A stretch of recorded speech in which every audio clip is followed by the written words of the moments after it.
Hey guys, so today I just want to talk to you guys about my TTC plans for my year off.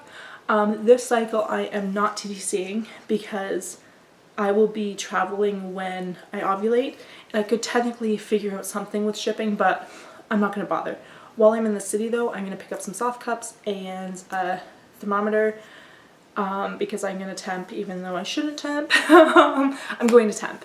And then I had already said a while ago that I ordered OPKs. This because I felt like peeing on something. So I have OPKs. I bought like a variety pack with OPKs at pregnancy tests. I am not allowed to take pregnancy tests unless I'm late. That's gonna be like my rule because I really don't want to spend a lot of money.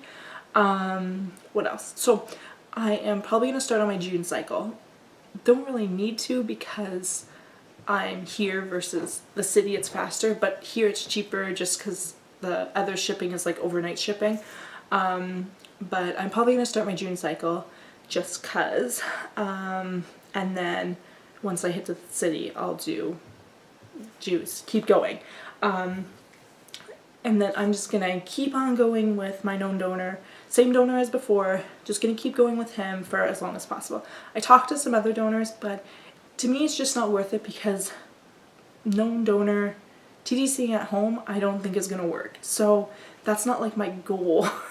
It's kind of what to just do just to keep myself trying versus like having a break. So I'm gonna keep trying, and then if something happens, great. If not, I have a plan. So I'm just gonna keep trying with him because I found some other donors that I could drive and meet up with, but then it's like, so now I have to drive instead of just sitting at my home waiting for the postman, mailman, there we go, the mailman to come. It's just more complicated. So I am just gonna use my donor.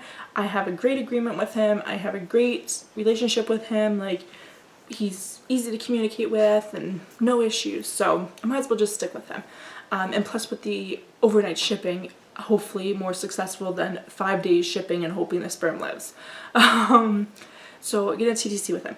In August, as soon as I get back from my vacation, I have a camping vacation at the end of July running into, I think we're coming back like the 1st of August. So once I get back from my camping trip, I'm going to send off a referral to a fertility clinic. It's a clinic that I think I talked about before when I did my IVF vlogs for like the brief seconds that I thought of doing IVF. So I talked about them before, where they are not specialists in endo, but kind of like more focused on endo.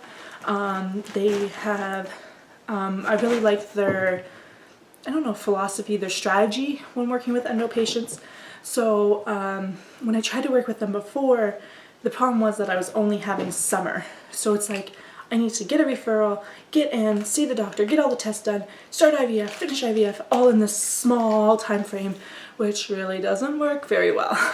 Whereas now I have a year off, so I can actually get stuff done.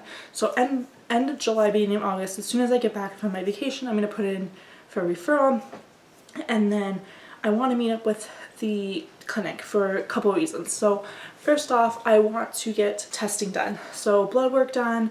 I would like to get HSG, I think that's what it's called, where they check your tubes to make sure they're clear. Mostly because with endo, I don't know how severe my endo is. We know I'm stage 3 or 4 because I have cysts in both my ovaries, and that's all we know because I haven't had a lap done. So that's all we know. I would like to get more testing done, and then hopefully, fingers crossed, I can get a lap done. And because he specializes more in endo than, say, my gynecologist, I feel like he would be a better option to do the surgery, because he isn't doing it just to get rid of the endo, he's doing it to help fertility as well.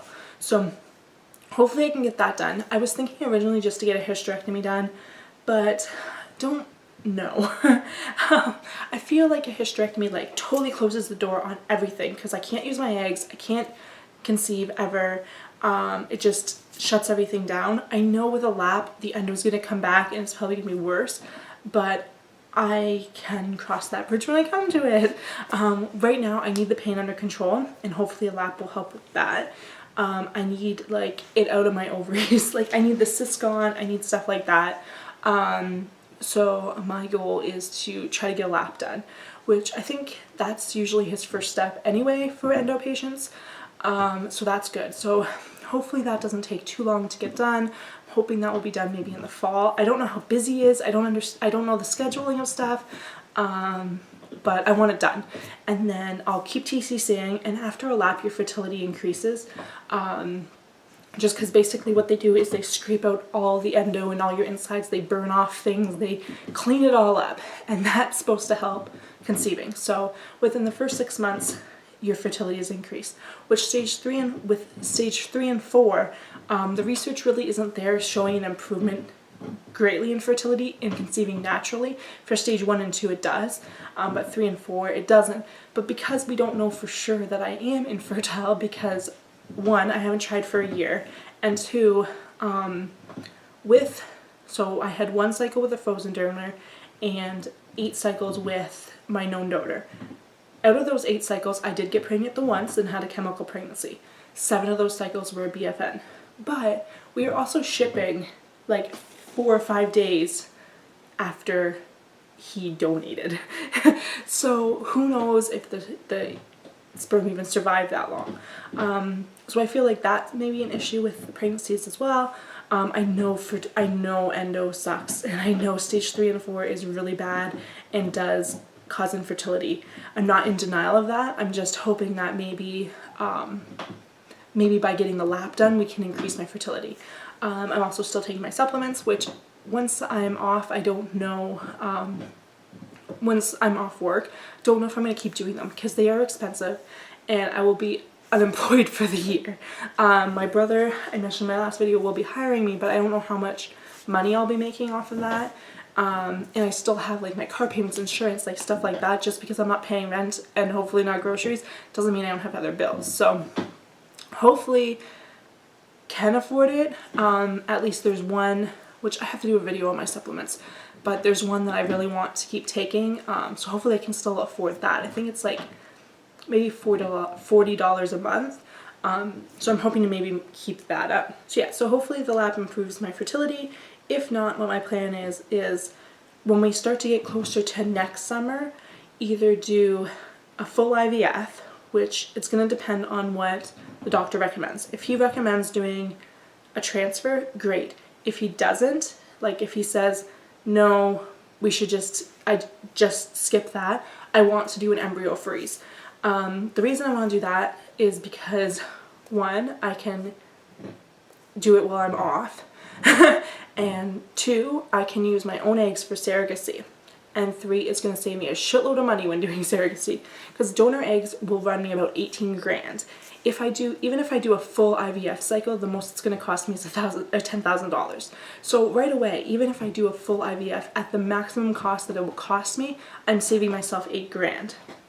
Whereas if I can get that IVF cycle down less, or if the embryo freezing in general is less compared to a full IVF cycle, because I'm not doing a transfer and therefore not going to need the transfer meds, then great. And if the IVF works, great. The only problem is if it does work, I'm still going to have to go back to work, because just with money, I can't take 2 years off without money, and it's going to end up being 3 years, because then I will have maternity leave, if that makes sense. Whereas I'd go back to work pregnant and then just take off after that.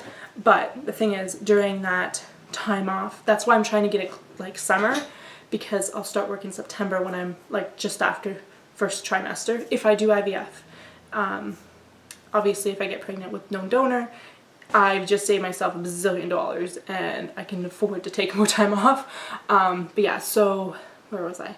So I would go back to work and then take off once I've built up enough hours that I can take maternity leave. And then some employers will top up, but usually you have to work there for like, you can't get pregnant before moving there kind of thing. But yeah, so that's kind of my plan. Like I said, then I'll have embryos frozen.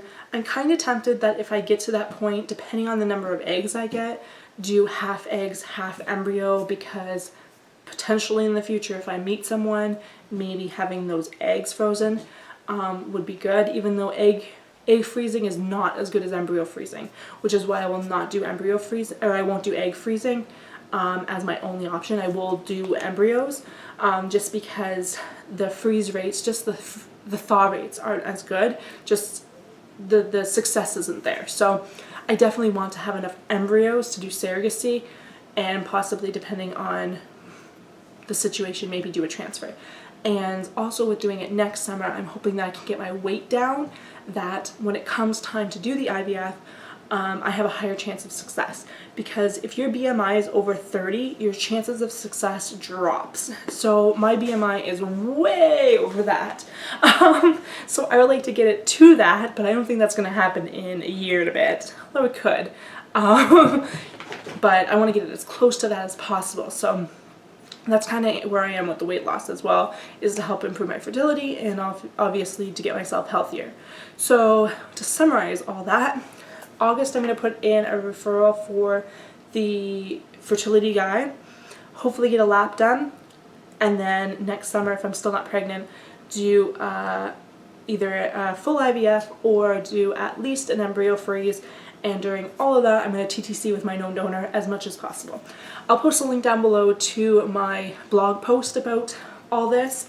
And yeah, so if you like this video, don't forget to give it a thumbs up. And if you haven't already, don't forget to subscribe, so that way you can get all my updates on my TTC journey and my random year off. And yeah, if you have any questions or comments, feel free to post them down below. Thanks for watching, guys. Bye-bye.